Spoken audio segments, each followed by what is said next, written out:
నమస్కారాలు.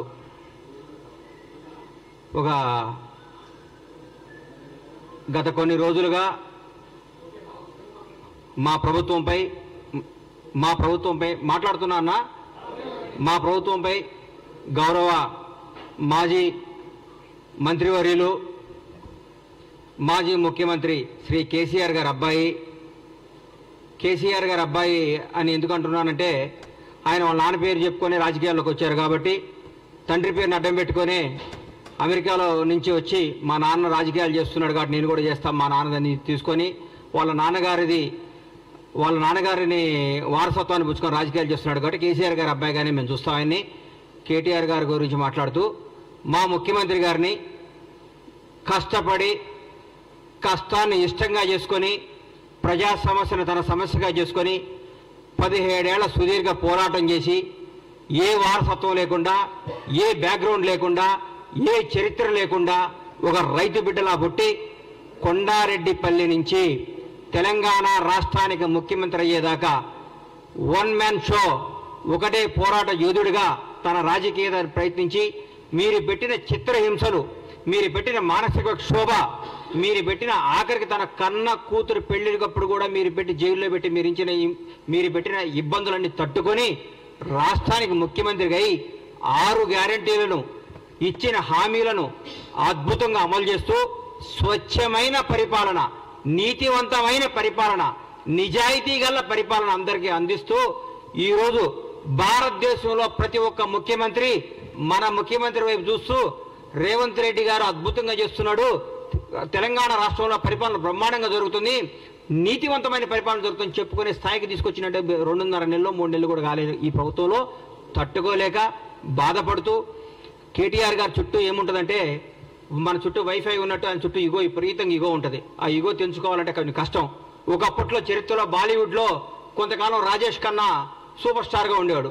ఆయన సినిమాలు ఫ్లాప్ అవుతున్నా కానీ ఆయన సూపర్ స్టార్ అనే భ్రమలో పెట్టారని పక్కన జనం అందరూ ఆయన్ని. తర్వాత అమితాబ్ బచ్చన్ వచ్చాడు, షోలో కొట్టాడు, అద్భుతమైన సినిమాలు తీసి సూపర్ స్టార్ అయిపోయాడు. ఇండియా మొత్తం అమితాబ్ బచ్చన్ పేరు ఎలుగుతున్నా కానీ రాజేష్ ఖన్నా ఏమనుకున్నాడు, నేనే సూపర్ స్టార్ని బాధ ఉండేవాడు. ఒక 10 ఏళ్ల తర్వాత ఏందయ్యా నా దగ్గరికి ఎవరు జనం వస్తలేరంటే, సార్ మీరు 10 ఏళ్ల ముందే మీరు సూపర్ స్టార్ పోయింది సార్, అమితాబ్ బచ్చన్ ఒక ఆయన వచ్చి సూపర్ స్టార్ అయిపోయాడు అని చెప్పుకుంటే అప్పుడు షాక్ తిన్నాడు. అట్లా ఇప్పుడు కేటీఆర్ గారు ఒక భ్రమలో ఉన్నాడు.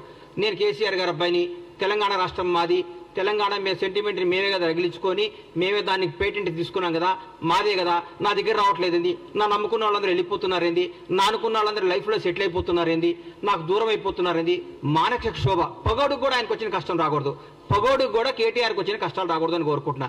ఎందుకంటే తను నమ్ముకున్న నాయకులందరూ నిన్ను చీదరించి వెళ్ళిపోతున్నారు. నా అనుకున్నాడు నాతో నా జీవితంలో ఉండాల్సిన వాళ్ళు అందరూ కానీ హ్యాపీగా లైఫ్లో సెటిల్ అయిపోతున్నాడు పెళ్లిళ్ళు చేసుకొని. నీదంటూ ఎవడూ లేడు, నీకు చెప్పుకోవడానికి లేదు, నువ్వు రాజకీయ వారసత్వంగా రాజకీయ నాయకుడిగా డిజాస్టరు. టీఆర్ఎస్ పార్టీ కూడా రేపు పొద్దున బీఆర్ఎస్ పార్టీ మాకేమన్నా ప్రత్యర్థిగా ఏమైనా మాట్లాడితే మేము ఆశ్రయాలంటే హరీష్ రావు గారు ముందుకు వస్తున్నాడు. హరీష్ రావు గారు మాకు ప్రత్యర్థిగా మా ముఖ్యమంత్రి గారితో మాట్లాడటానికి ఆయన సరిపోతున్నాడు. మీరు దేనికి, మీ పార్టీ నాయకులే మిమ్మల్ని మీరు దేనికి పనికిరారు, దేనికి పనికిరాని దద్దమ్మని మీరు మీ వాళ్ళే చెప్పుకుంటున్నారు. పైగా మీరు ఎక్కడ సెక్స్ అయ్యారంటే ఒక 300-200 యూట్యూబ్ ఛానల్స్ పెట్టుకొని వాళ్ళతో ప్రత్యేకంగా తిట్టేయటం, వాళ్ళని తిట్టేయటం, రేవంత్ రెడ్డి గారిని తిట్టేయటం, కాంగ్రెస్ వాళ్ళని తిట్టేయటం, కాంగ్రెస్ తప్పులు. మీ దగ్గర మీ మున్సిపల్ మంత్రిగా ఉన్న మీ ఆధీనంలో 1, 2, 3, 5వ స్థాయిలో ఉన్న బాలకృష్ణ అనేవాడిని పట్టుకుంటేనే 1000 కోట్లు 2000 కోట్లు దొరికినాయి. ఆయన ఏంది ఆయన ఆఫీసర్ పేరు ఏంది, మన ఔటర్ రింగ్ రోడ్డు మన కారు రేసులు ఇచ్చిన ఆయన కారు మన అరవింద్ కుమార్ గారే డైరెక్ట్గా చెప్పాడు, నువ్వు కేటీఆర్ గారు ఇవ్వమంటే నేను డబ్బులు ఇచ్చాను. మీరు రాబోయే రోజుల్లో ఇంకా ఇంకా ఇంకా ఇంకా ఇంకా కష్టాలు తెచ్చుకొని మీరు చేసిన పాపాలు గడుక్కోవటమే మీ జీవితం స్మాష్ అయిపోయింది. ఈరోజు రాజకీయంగా మీరు భూస్థాపితం అయిపోయారు. మీకు ఎప్పుడు రేపు పార్లమెంట్ ఎలక్షన్ వరకు మీరు ఒక్క దగ్గర కూడా పోటీ చేసే అర్హత లేదు. మీరు ఫోన్ చేస్తే క్యాండిడేట్లు పారిపోతున్నారు. ఒక 17 స్థానాలకు ఒక్కొక్క పేర్లు చెప్పండి సార్ మీరు పోటీ చేసేవాళ్ళు. మా కాంగ్రెస్ పార్టీకి ఒక్కొక్క స్థానం నుంచి 100 మంది సీట్ల కోసం పోటీ చేస్తారు, 100 మంది సీట్ల కోసం ట్రై చేస్తారు. అది ఈరోజు మాకున్న పార్టీ, మాకున్న పరిపాలన. పైగా మీరు గొప్ప మాట అన్నారు, మాకు 6 గ్యారెంటీ లేదు మా గవర్నమెంట్, 7 గ్యారెంటీలు ఇచ్చింది. 7వ గ్యారెంటీ ఏందో చెప్తా, స్వేచ్ఛ, నిజాయితీగా మాట్లాడుకో, ఎవడైనా స్వేచ్ఛగా మాట్లాడుకోవచ్చు. ఇది మహాత్మా గాంధీ ఇచ్చిన ఫ్రీడమ్ ఆఫ్ ఇండియా, స్వేచ్ఛ, ఇండిపెండెన్స్ లో మేము మాట్లాడుతున్నాం అని చెప్తున్నాం మీకు. జవహర్లాల్ నెహ్రూ బలపరిచిన పార్లమెంటరీ డెమోక్రసీలో ఉన్నాం మనం.